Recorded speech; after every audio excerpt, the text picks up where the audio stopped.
In this video you will see how to draw circle in Excel. As you can see, I have drawn a transparent circle that can be moved anywhere inside the Excel sheet. A color can be also filled inside the circle, and you can also fill gradient like this. It's very easy. Let's get started. First, click on the Insert tab and you will see here the option Shape. Click on the drop down and under the basic shape select oval. Now press Shift on your keyboard and draw the circle. If you want to change the radius of this circle, you can click on the shape format option here, and you can see here the width and height. Specify the diameter, for example 4 here by 4 to get the perfect circle.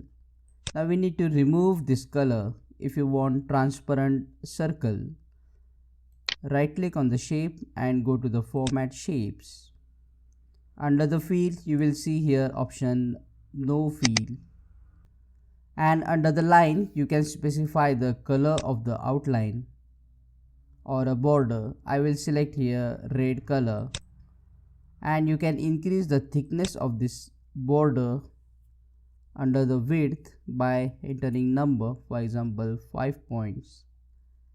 And if you want double line or a triple line, you can select it from here, and you can also make it dotted line or a dash line like this. You can fill the solid color inside this circle. You can just select solid fill and select the color of your choice. And if you want to fill multiple colors, select gradient field and you will see here this bar with the arrows. Just click on the arrow and select the color of your choice like this, and you can move these arrows and adjust the shading. Under the directions you can see many directions of the gradient. Select any one of your choice, and if you want to reset everything, you just click on no field to remove all the color. You can increase or decrease the size of this circle by pressing Shift and then dragging from the corner like this. Now check out these useful videos shown on screen to know how to draw lines or how to draw arrows in Excel. See you again in the next videos.